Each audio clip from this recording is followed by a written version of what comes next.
Gravando. Nosso tema é sobre a cultura do cancelamento. Meu nome é Luana. Meu nome é Lohana. Meu nome é Milena. Meu nome é Emanuele. E nós vamos falar justamente desse tema que realmente incomoda muito. Todos nós somos publicitários e jornalistas, e algo que ocorre muito hoje em dia no nosso cotidiano. É sobre a cultura do cancelamento, que basicamente é no meio onde as pessoas, principalmente nas redes sociais, boicotam umas às outras, atacam umas às outras, simplesmente por ela ter cometido alguma falha ou algo que seja considerado ruim. Já que a Luana puxou esse tema da cultura do cancelamento, eu queria a opinião de vocês. Vocês acham que a cultura do cancelamento ela é muito só por ser na internet? Ou vocês acham que pode ser um comportamento humano? É a necessidade de estar naquele assunto?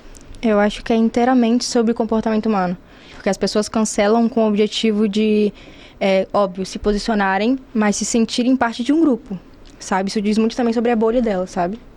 Eu acredito que ela acaba perdendo o senso de responsabilidade, porque ela acredita que acaba diluindo a culpa dela ao opinar, criticar a outra parte, porque todos também estão fazendo comentários assim, ao cancelar ou excluir uma pessoa por uma atitude ou uma falha que cometeu. Então, vocês acham que a cultura do cancelamento seria uma cultura de pertencimento? A necessidade de se fazer presente num grupo que está comentando sobre um assunto, que está julgando alguém? Sim, sim. É muito isso, eu acho. Porque se ela acabar não participando, ela pode ser o próximo a ser excluído de uma roda, de um grupo. E não adianta, todo grupo, se um não apoiar o outro, acaba sendo deixado de lado. Então, eles acabam também apontando, criticando a outra para não ser o próximo.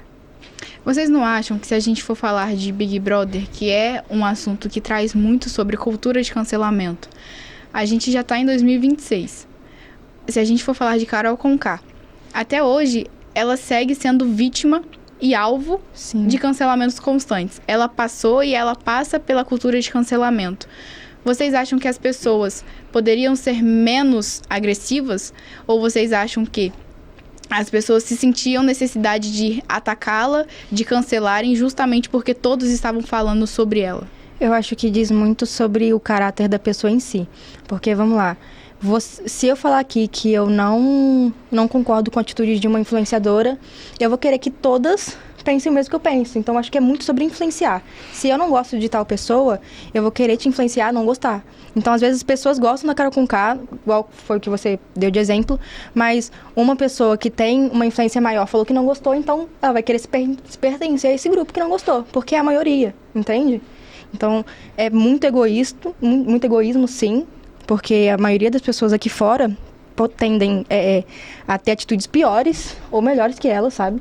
Mas você querer julgar o que ela fez é ridículo, né? É muito egoísmo, né? Pelo menos a minha opinião, acho que é muito egoísmo, sabe? Trazendo ela no assunto, as pessoas não colocaram em coisas boas, relevantes que ela fez anteriormente. Sim. Então, essa forma dela se proteger, de se comportar e agir naquele ambiente, trouxe muita atenção para ela. E pessoas que não concordaram e quis levantar uma voz de que foi errado, que tinha que ser cancelada e que não fazia parte de um grupo. Né? E a cultura do cancelamento acaba que deixa marcas nas pessoas. Porque hoje, se a gente for olhar para assistir o Big Brother, hoje ela participa das ações que o programa traz. Sim. E as pessoas ainda têm um olhar meio torto para ela por conta daquilo que ela fez. Eu penso muito que as pessoas não têm a empatia de perdoar a atitude de alguém. Por isso que essa cultura do cancelamento, ela vai sempre sendo jogada pra frente, é contínua, ela não para. Não foi julgada e parou. As pessoas vão jogando isso e julgam as pessoas pelo resto da vida dela por uma atitude. O histórico fica na pessoa, né? Mancha a imagem da pessoa. Então, o próximo acontecimento de uma falha, um comportamento em que um outro grupo não concorde, vai alimentar ainda mais ela, porque, nossa, ela já cometeu isso, ela tá fazendo de novo.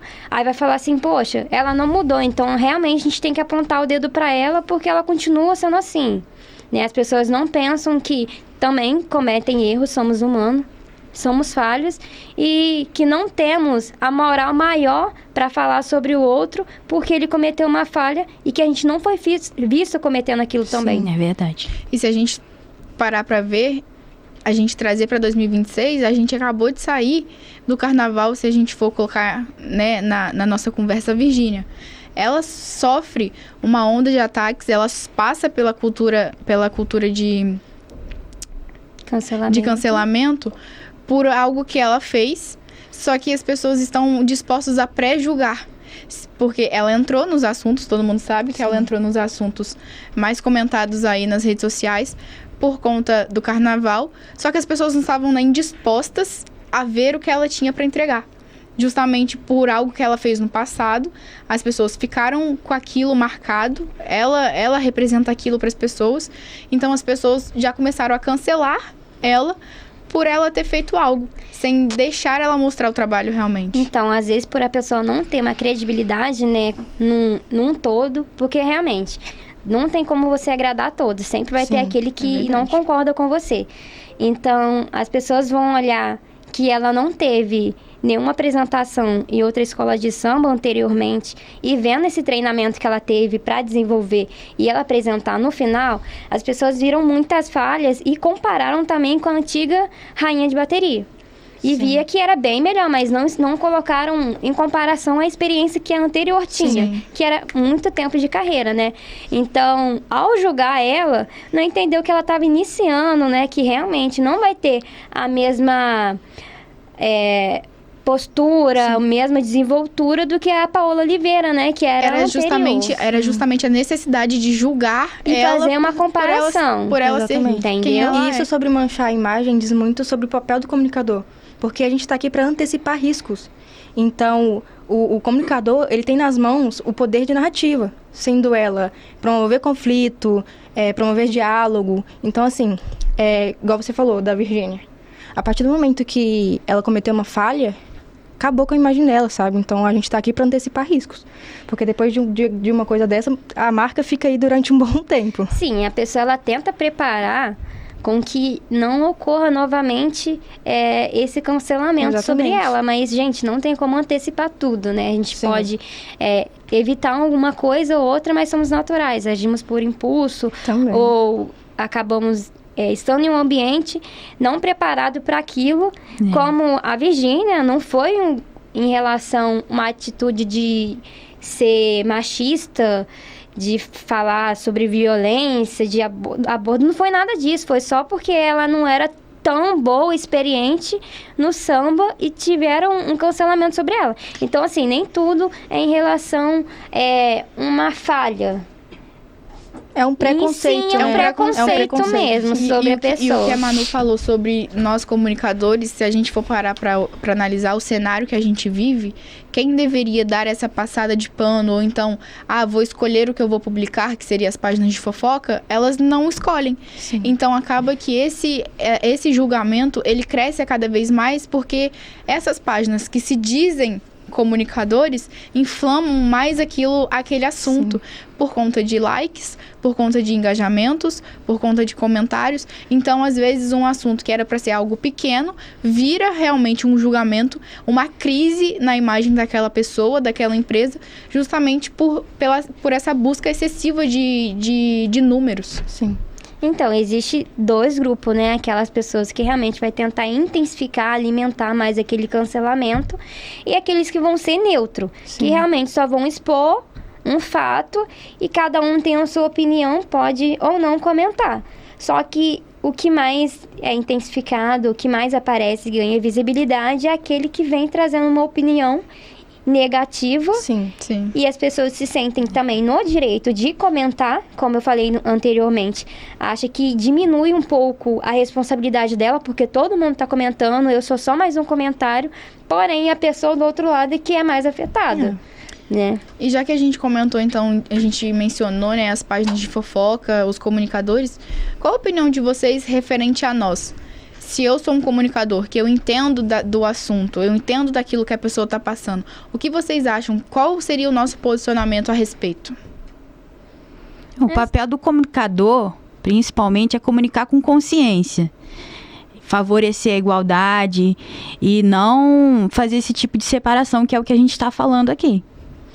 Ser neutro, né? Sim. Mas o cancelamento ocorre por causa disso. Não há neutralidade, há realmente só críticas, oposições que vêm ganhando visibilidade e excluindo uma pessoa de um ambiente. Porque a internet nada mais é do que só um ambiente. Exatamente. Né? O cancelamento são comportamentos que não concordam com um comportamento ou não gostou e se sente no direito de ir lá e opinar. Muito sobre isso. Eu acho que um bom profissional, ele vai saber conduzir e separar. O profissional, ele não tem que ter um lado, sabe? Por mais que seja muito pessoal. Aqui a gente vai saber ser pessoal e profissional. Por mais que eu goste ou não dessa pessoa, Exatamente. A gente tá aqui pra neutralizar, a gente não tá pra tomar um lado, sabe?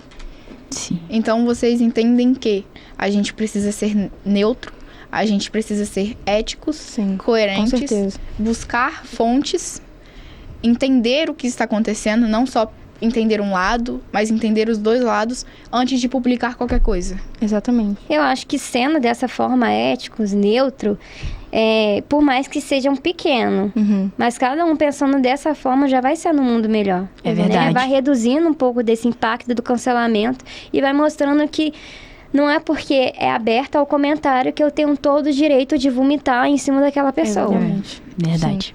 Teriam feito, então, no lugar desses comunicadores? Porque a gente sabe que saiu muitas matérias, saiu muitas notícias, mas como as pessoas já tinham esse pré-julgamento, vai muito de interpretação. Mas a gente tinha essa noção de que eu preciso comentar do assunto, porque tá bombando, as pessoas estão procurando por aquilo. Mas o que vocês teriam feito de diferente? Eu acho que um diferencial é trazer um pouco da história da pessoa, sabe? A trajetória dela. Porque qualquer um está vulnerável a cometer erros, a cair. Porém, a pessoa colocando, né, essa história, o tanto de obstáculos que ela enfrentou, o quanto ela está sendo forte e que às vezes por um deslize sofreu um ataque, um cancelamento, não é que ela não mereça isso, mas é que ela está se preparando, sabe? Ela está tentando se tornar uma pessoa melhor, igual coloca a Virgínia, ou ela está tentando se proteger, coloca a Carol com K, porque às vezes não adianta, sempre vai ter um grupo que vai ser contra você. Então, como o comunicador pode tentar aliviar, trazer menos peso, impacto, ao tentar mostrar a versão dela, o lado dela. Sim. Sabe? Uma nota de esclarecimento, um posicionamento, mas ser um pouco mais empático com a outra pessoa. É que depende, né? Dependendo da forma que você lida com isso, ou você alimenta mais, ou você só equilibra ou ameniza, sabe? Tá, uma nota de esclarecimento. Se ela só foi uma pessoa com uma personalidade forte, por exemplo, Carol Conká, que teve atitude que foi mais defesa pra ela, você acha que teria que ter uma nota de esclarecimento falando, tá, gente, desculpa pelo meu jeito de ser, estar sempre na defensiva, pra não receber ataque ou de forma assim... Seria mesmo necessário uma nota de esclarecimento sobre isso? Não se encaixa em tudo, né? Tem coisa que realmente é pela mudança, né? Sim. Porque as pessoas acompanham a outra. Você vê a Virgínia, a Carol Conká, elas são um alvo de atenção. Ela tem a visibilidade porque as pessoas acompanham ela. Sim. Então, não tem como, às vezes, eu colocar que eu errei, eu entender aquilo, só que eu continuar sendo essa pessoa. Então isso vem com... Né? É um processo, É vem um com o tempo. processo. A pessoa, né? Às vezes, também não acho. que o outro vai moldar ele, Sim. mas realmente tem coisas que, por um deslize, cometemos um erro e temos que melhorar, né? Mostrar no dia a dia, né? Com as fato. escolhas, sabe? Eu acho que isso vai muito também da noção de entender qual o impacto daquilo na vida da pessoa. Se a gente for parar para analisar... quando alguém comete um erro, a gente já sabe. Lá vem um pronunciamento com a camisa branca pedindo desculpas. Eu sei que eu errei. Quem me conhece sabe que eu não sou assim. Só que aquele vídeo, em vez de amenizar a situação e abafar o caso, torna uma proporção muito maior. Sim. E as pessoas começam a comentar. Às vezes, quem nem conhecia, começam a comentar justamente pelo aquele vídeo, pela aquela repudiação que eles fizeram. Então, eu acho que o primeiro passo também poderia ser: vamos entender a noção, vamos nos preparar para analisar o cenário. Sim. Quais são os pontos positivos, quais são os pontos negativos. Porque a gente já está sofrendo uma cultura de cancelamento. Sim. Ou, vamos supor, o nosso cliente, a quem a gente faz assessoria ali, já está sofrendo. O nosso papel é tentar amenizar. Mas será que a nossa tomada de ação vai amenizar realmente? Não intensificar. Não vai inflar mais aquilo? E em relação às páginas de fofoca e tudo, enfim, a gente fica com essa pergunta. O que vale mesmo? Uma notícia verdadeira, uma matéria bem publicada, uma fonte confiável ou likes, números? É mais. Até mais.